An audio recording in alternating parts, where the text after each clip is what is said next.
Nonsia babusiafo emo bibia adwo emo akwaba edoba Yorke FM eni Hytvgh so anyumre nonsia ensama hodo ayensa kan ne aboa no asi ho enkonya we hye no so say de eye omanmu ensam nko a de kootwi ekobraman nsankyerofo eko omanmu ni ntworo ne ntworo da so nyina kwotwotwo no kama ana afin so de ba ye no samufo gye na hwehwe ni wa wasam kro gyen de dika na editie no wato apeten krata so ama pasma ka hene so mesoma si hu adwa amede ba basum se anwumene no nsia kase ebo ewo Yorke FM eni Hytvgh so na kase no de bedimu akoti no ebeni enede ina okopiem ewo asantemantamu a oba hema edi no na afidida na ensam ahodo pi akuku ni anintin ekopie wo ho enti ensam de ya wusu biago efom pa a yedi emu nsam nyina eba besom wo sanso na madina mrase bedwani o de krata bia pie adwa esansa magistrate for Association of Judges and Magistrates aba kase interview bi okoye demonstration ase koka se a lawyer for ne a judge for be ya than a political judge no omode ensem bi aba e de afa hu na eno na lawyer sosu Xhytvgh sosu enso atro krata tin de afa hu se omo keka na omo ye hunu no kra so mepa che wo se he o de bebu obi aba wo hu akoko tafre a ye de na akọ enkoko court a wadi bimda enye adwuma ensem no ye ba be chire mu pa ensem bi ka we num ho ene abo ne bede ayede ba besom se anwumere no nsia kase ewo Yorke FM ene Hytvgh so na mpanisa ukoto se bodom osi apata so na enye ne pemu na mom obi na ama no so ede na kwakoso na anwumere bi a wonam kaso ne mpotamu ba bia na ubehu so ba bi na fu awuro tintin be sese na ne mu abusei ne nante no okoni left right otititi ntesu no twini nya as a press before him na tesa saba na anajo wana obi apia no anajo na anwumre no nyuma ko ya dawuruma no mu apia yen mi ade kase no eba beso waseda kase yemfen koma han Yorke state wa mansase aye fofofofofo nsase etuti se gare ana ne bo so asa betie obi atimi to bia kwada atimi to paniti mi to sede wa ho odin betimi bia no onsa betimi aka ho de eye Yorke estate Adams boutique ntade aya fo pa edafom eni nso daho eni twa ntoma no yenya ya ne akofa de aba bego 0243 708 485 0243 708 485 Sarabov Hotel eho ene yakoji ani weekends nyame adom etena ye fiada na fiada nso ye boja ye na ye de komemenda ne ade ne de na ba bia ba kwaji ani pa tutoto nso swimming pool kama ya wona duro se ya fine ono dofo damu a oyiwa ne nsam kosa ye bibia fala na munde damu a wi akwakwose reception so oji waduan obanku ni ade bi wadi ne fine ye ya na tase hotel room na wo ho obuki no makwakoda ede na bekoso ho okudi nko a Sarabov Hotel 0242 222292 0242 222292 enyima ko ya dawroma na omo aso asene me de enyumere no nsia akankase na eba abasom osomfo enanyumere eyemme His Excellency Nana Kwame Owusu Nana Tino di achim president yetwe ho aba ye ba nsam ni nkire mu sade etie ni ebesanem nsam ransam po eduno ne ye de ama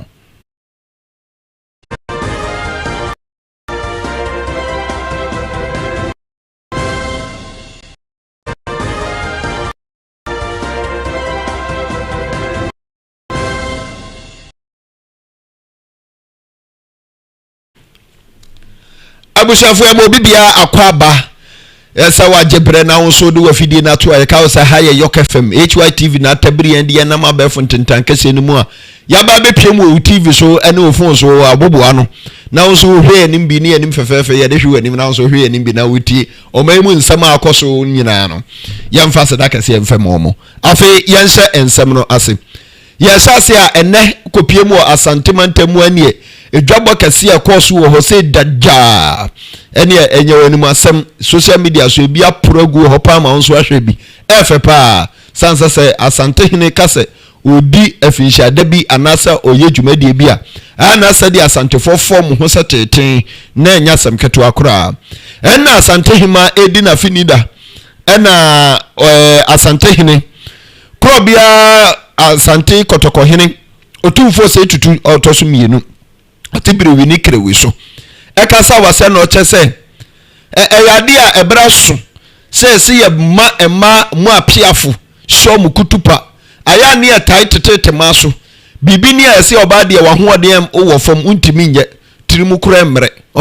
ode batan ya de ebe se oyiri wanim na timi ye ne kakra no onye no gogogo no ho saa na ne ma na giegu enti ye ka ema asa dododo ye mama kwan mo ni dwuma bi ese efata omu na ebra so se ye be hye emankunan be pagya omu be mo apiafo na ade biara ye de be so omu nsa no yetimi aye na ma ye dwumadi ahodo nyina mu nso yamwa na yema emma dodo na enso inform hunyimu be piemu Hytvgh hakora ade ye oba ade so enti ye makwan ma oba eye adwuma eno so etimi boa pa enti ye makwan na emma ye momo aba so ne yenso mu nkura no mutimi nya adwuma asante hini otumfo se tutu oso na no ma yefu bebe ana ma yima fo de yimu wie na mo be di hini wie pe ayifu be kata ma no so oso ba de konya no ma o sa wo ne be ma ta so a bi ne be fi konya no aba na ye mu dija e ma no ana bia wonu so wo ba pa ni be okonya hu biara wo hima okonya hu biara no asamba na mo ba pa ni no peja ba pe onya nkan no kwa no wudi fo asam no ebeka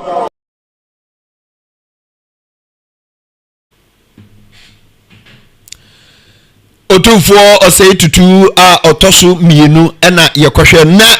eno achi no ena sede ye dika bo ho amane se empanimfo titiru de ebi kopie ho pa first lady ba hima ba ko pe a ono ena ye Ghana mampani His Excellency Nana Addo Dankwa Akufo-Addo ne hokani Her Excellency Rebecca Akufo-Addo enso ekopie mu ase bi na oka ono so kasa na ode tu dwase nananom ahemfo enso wo akonya ewo ekwan ya musu betimi afaso aboa ama ema enso etimi etumpo yetimi aso mu nkran se ma betimi adi dwuma hoduo pii ewo dwumadi ahoduo a ekoso wo manyina mu no nananom ahemfo omuso ewo ekwan a omuso betimi afaso ede aboa nti ayo omfo omhu nhyem no mu nhyem nkran. As modern queen mothers, they understand that we must close the gender gap and ensure women attain their full potential to contribute to national development. Na eno achino ana Ghana mampani abedi achire His Excellency Dr. Alhaji Mahmood Bawumia enso efuro adwai bi furu simpie no no so de kakra to aso se anyonkofa eda gender ministry ene nananom ahemanum entam no ebeboa papa emu ayirese pete asa seb abafan ne fom no ena emu anyonkofa ne mu de na chema ko setremo ahemwa eyepa na ebeboa ama ema enso enkuranse no akosoro pa na ema enso atimi anya adwuma hodo na pi aye. The establishment of the Ministry of Gender, Children and Social Protection was an important step in recognizing the social traditional systems to help tackle these social protection challenges that affect most women and children. Na eno achino ana mpanifo de ebiko piemu ho no mo kasa enso Chief of Staff onimonyamfo Akosia Frema Osei Opare enso ekasa no no so kyerese ehwemu akoso wo manmu na wiase nyina akrampo no hwe asa na etie ayade a ema edoso papa eche mema wo manmu ma ne doso se mema wo wiase anase wo man Ghana mu kura no se kase eche mai kura hwa obi abetimi anya be tretra na fofo etimi se ma no doso pa ma doso yim enti ema moa na omonfo omododo no emwa oman no empuntuo ne nkyekyereje na enye yie na enye so omode omododo eba abesane ma beka enema enso ede ahye nti ma moy na omonfo omododo no enye empuntunuma emfamu oman Ghana ne nkyekyereje yɛhyehyɛ mu no na sɛbi ɛma dɔɔso ɛwɔ kuro yi mu so yɛdodoɔ no yɛde boa ama ɛman ɛyɛ yie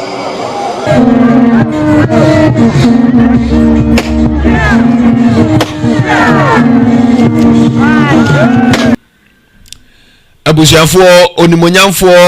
Akosia Osei Frema Opari Chief of Staff ena ye kohwe no saa dwumadi enyina akoso asantemantemu emunsam ahodo a epie bae ena ye de bi asomo no wobra oba hema edi no afidi eda yanto akase ebane so ananu ada ena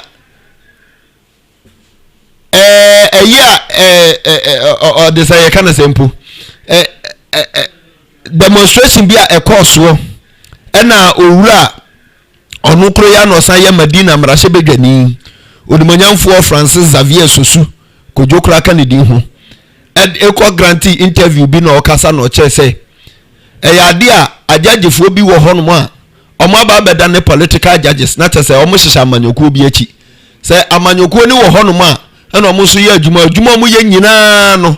eye de omo ye de aboa amanyoko no na timi atumpo na enye se omo ma atentere ne kabima mi kebi omo mfa nya adwuma omo preto twene mara no omo wonu sa agon enye nika nti wobro odi sansem we nyina batu dwa no na say na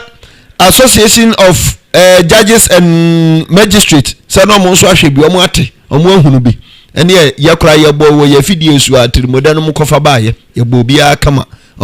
say no mo ate no mo ahwe no mo se we die French ni be kasa se ne pa bon enye ebon zambia wo mu a wo keka no say omo ba bonten no mo be kirekire mu dan say no omo ensemisa bi kura de manu asem e di kan ne say hwan kura mpo ni political judge hwan ena eye political judge hwan yetimi frɛ no political judge esan so no akwa yemra nimni lawyer ni na owo amanyoko bi mu ntinet ayekame ayese na dwuma oye nyina no oye de som amanyoko no omako otokura dem mekire na dwen nye bibi endi mra sade emrate enti wei ade ankonhwe ne huye nanka ensam ogina ho keka ndi gu aloyafo ene ajagefo ho fi no enkomra mepachawo na ensem bi so apie wachiri yeni kan kotie enkohwe president edema Judges and Magistrates Association owura Justice Henry Kofi eden nsem sei ena etudwa ewo bro okasa kakra. The Association of Magistrates and Judges of Ghana, AMJG, has noted with grave concern and dismay a statement by Honorable Francis Xavier Sosu, Member of Parliament for the Madina constituency, that there are judges who he calls political judges. This statement of the Honorable Sosu, who is a lawyer, was made during an interview he granted after a demonstration and is available on social media and on various radio stations. The statement was to the effect that some judges seek refuge and hide behind political parties and behave as, quote and unquote, political judges. He said, quote, "If you make yourself a political judge, you will be treated politically, and your tenure of office will run with the political party that you favor," unquote. The association finds this statement of Honorable Sosu against judges as unfortunate, reckless, and misguided, coming as it is from a member of parliament and a lawyer who should know better. The questions the association would like to ask Honorable Sosu and his ilk are: A, who is a political judge? B, who determines who is a political judge, and by what criteria is the determination made? 3, who are the so-called political judges who are going to be dealt with? The association considers this statement of Honorable Sosu as deliberate and calculated to create disaffection against the judiciary and an attempt to scandalize the judiciary and judges. Having regard to the seriousness with the AMJG takes this statement and its potential to do undue damage to the image of the judiciary, the association is lodging a formal complaint against Honorable Sosu to the General Legal Council immediately for his unprofessional statement of utterances which have the potential to tarnish the image of the judiciary. Abusiafo nipa yakwate ni nkane yahwani president edema Judges and Magistrates Association Justice Henry Kofi na eno echi no na wabra owura Francis Xavier Sosu Kojo ekanedi hu ono so ehwe video ye bi pe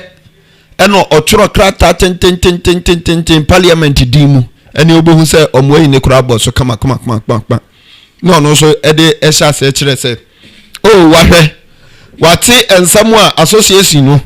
ede aba abonten no se munya kura nko apacha won alata muimui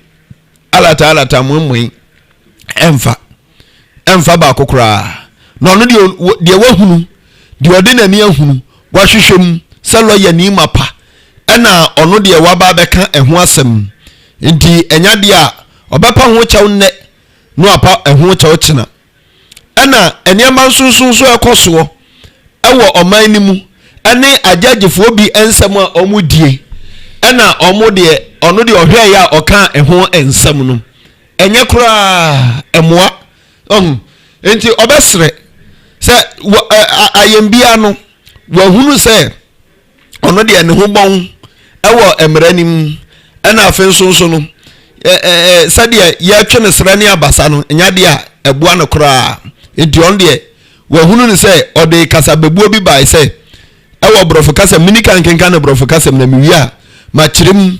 ede aba twi kasa num na obi aso etimi ate ase o se tie brofo ne.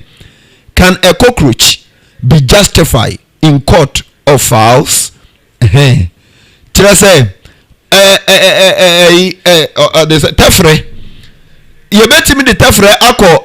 asenibia a enkokọ asenibia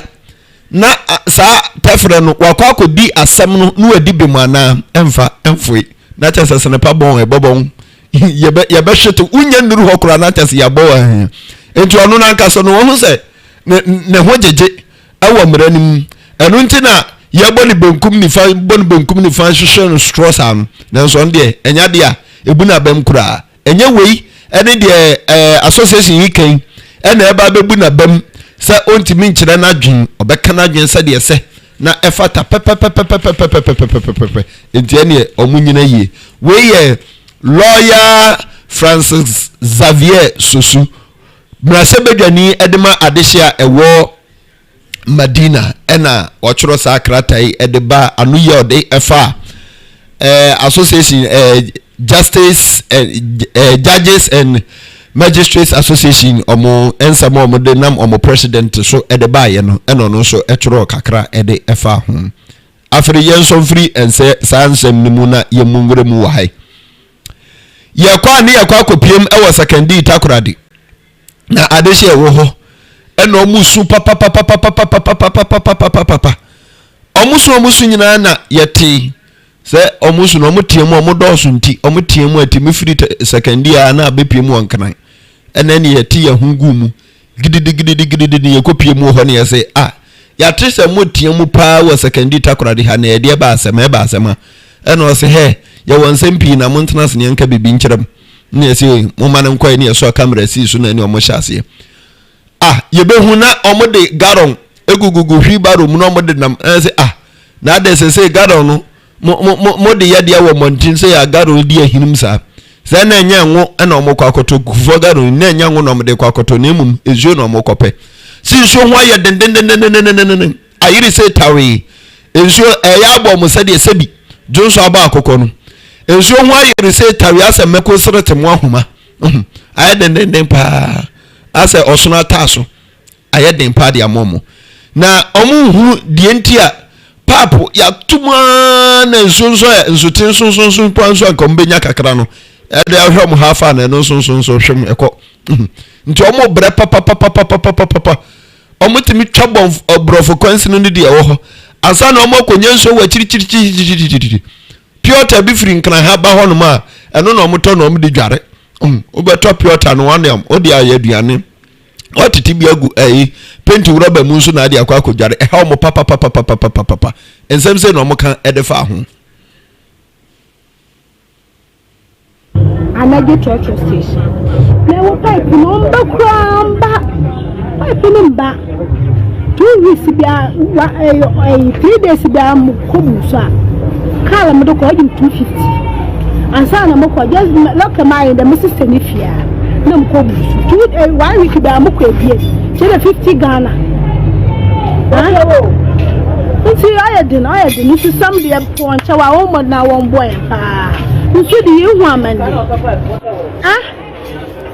Inyansu kokokokoko. Emba yenyansu eyebula na yenya na bula nsu ofo musa no edonsu. Enti kakra na asa ati se watu musa.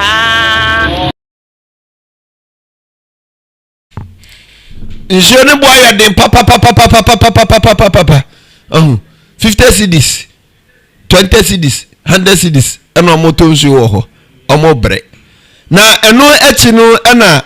yesi ya ne yewo ekuo baako a abanjuma ekuo baako omo no mo hwe ensuo nsam so aya to mo din se Ghana Water Company pani one amansan edi nkita ho ewo emfimfim mantem ni atoye mantem nana ya berima ya bopi no ne yesi nana why how could you people say ejanka mbetimi akonetin show di free nkramantem ha kura mpo e de akwakopi mu ho de amomo na adan e de na ekoso e no se he na bia mienu e na nkomunya ensuo free e de momo nanso enam hamatan de broni beka hamatantan zon opene esi ye nti ama sanso nyina ba bi mia mienu omunya ensuo nyina afiri no are it has chew are kura enti na ma manfo bre papa ewonsu hu nanso we die ombesrara kotojogu fo mensa dansa yem omo de kotosre ma manfo so munya abotre no munum so ntwen ope na omo de omo kom akoma ntom omo yem se nkoto omo yem krom de omo kanso omo achi na omo ye adwuma omo ahoade so ne omo ahunim nyina so no omo ye de omo betimi bia no omo ma ensuo afuro ayi adoso papa abase wa asa yes nsan body no odihye ewu na nsan body ne ba na beba wo say wa omo ye de ombetimi bia na ensuo no etimi aba e de ama adihye wo secondary takorade even kan epebre no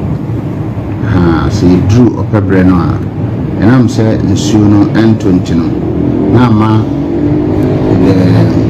the river level so koda bwase ye ni dam bia wo hono nsu na bra etina no na yenso ye twe e de cotton plant ho na ya kotiti ndinam se yen damu nsu ntino dan de ina nsu no nso ntono na fresh water embe ntino na level nso e kofom na se level nso kofom so a ema yen pumps no ntimi ntwe nsu no dodo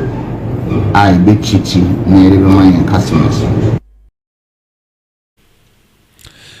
Abusafo pani yakɔhwɛ ni ɛyɛ pani oni amansan di nkita ho edema Ghana Water Company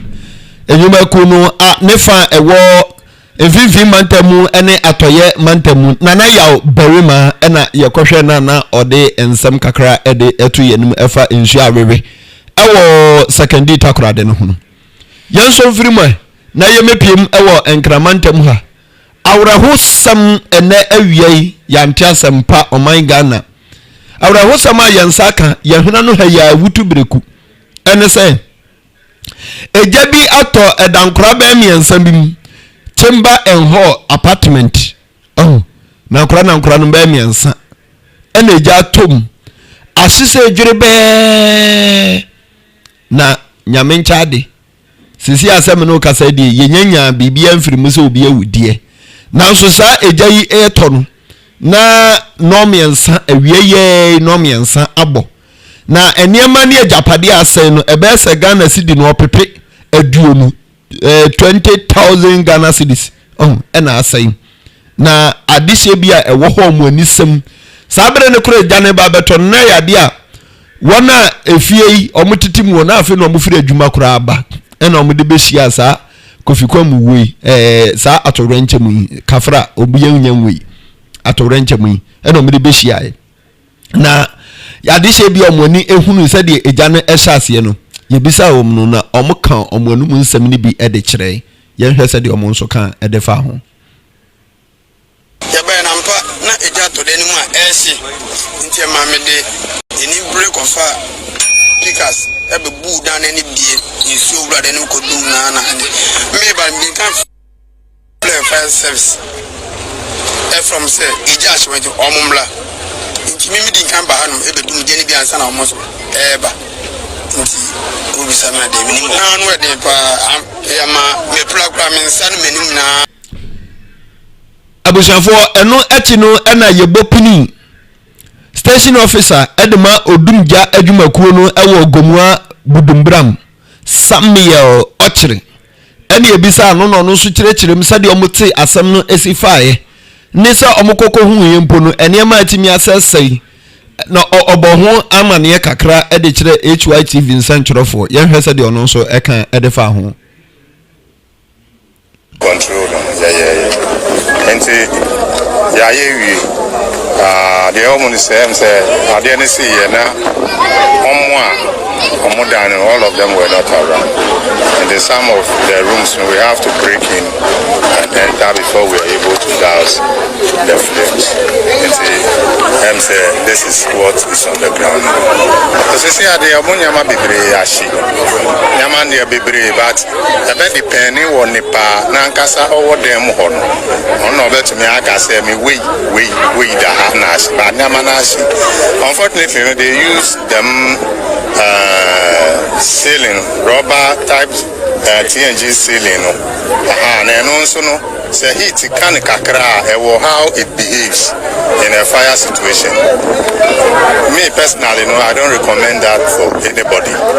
But I say, if any amount for beds are ceiling, and send a heat in a car, you know, and no rapidly spread the fire throughout. Abusianfo nipa yetene nkan na yehwe no na okyerechire nsemu ede kire yen nyina no eye Samuel Ochre ono ena ye station officer ede ma odumja adwumakuo no nefa ewo gomua budumbram ena yekohwe no yebegyina saa awrahusam su na kasea yeboa no ede besom se adwumere no nsia aka kasea wo Yorke FM na Hytvgh tabri yensanwa no mode yetu edefa wiem sa konoma wachi akokoba ebepiem wa bobo ano no yede esie die to dwane bini ayade a mami pani a ono ena oye oba hema oba pani ewo asantemantamu wedi na fidi da edini si akonya so no afi ba akopani ya sha ho fa na mpanimfo pi na kukudam ne atwotwo wuro Rebecca Kufuado Omaimu yen oba pani a wedi kan ana afenso Ghana mampani abedi akiri chief of staff ene mpanimfo ahodo ni pi na ekopie mu wase de omanum nyam kota akiri ma afidida no ekoyie papa ni nyina ne say ye boa ema emma etimi etumpon afomuntuba pefra yenka omu nje bio ese wa yire wa be ware ba yire kwan na ade bi etwa so otimi ye no onimi ye no mana kwan no onye MCR na okyerechire no kakra camera na kyerechire ndi de bi beba e bi anu abaye sofo na wo yiri twawo na bibia akokama kama e di amawo eno ekoso ewo ho sanso na onimonyamfo Xavier Francis Sofsu ono ena ye Madina mrahye bedwani e de krata epiedwa e kire se enya dia obe odi hufo na mpo no obepa ho chew da enam ensam a anano ada demonstration oye kire ya na ekoso ewo omaimu anomodi etia 11 se yentua etokase ne yentua no okokeke nsem bi edefa ajajefo ho se omo ya political judges se amanyokuo bi ajajefo sansam no nanka Association of Magistrate any justice as you nanka omo hwese nko betwe sansam nyina sam because om de agu or the agu sa association hu fi pa ne agegefo nka bum ko e wo man mo de agu hu fi o se no de anya de a alata obebo no moto mpon nya de obeji atum ne agi atum china de omo kan kora o ntie no wate o mfi kora no awone pane ensem bi ka we no ho na ye boa no de beso mo se anwumere no nsia akankase ewo Yorke FM any Hytvgh so anwuma ko so ya sene me de beso mo ni Adams boutique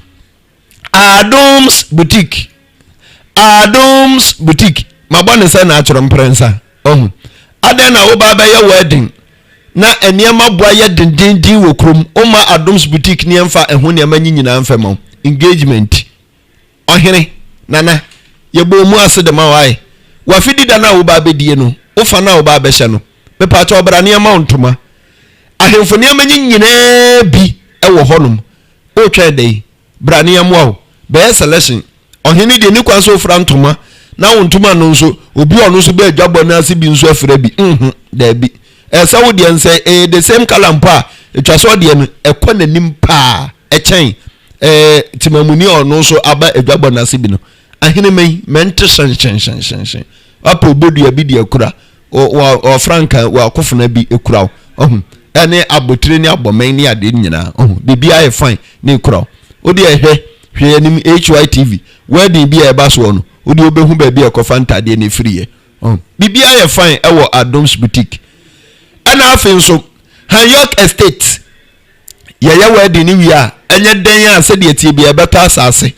cause ye ntran kofo fie saa momuntuye nkoma ye beto asase ni yesi yankase edan de ye di nyansa na esi ohunumu na ma ne gina se de chiro sam na kan yen nti ye kwato asase ya yenkoto nsuo mu ni akofere saa nti ade ne yemfa ye honkobo Yorke estate no ma ya asase no ba bi ehudwo ene wo kwato asase anane landguard foi egu su se ya bepamu wo kwotwa foundation ye se digging fee okobo dan so se kobo su fee usi dan na si yin fee o fete motor fee tese bibia ye wodan obi a painting fee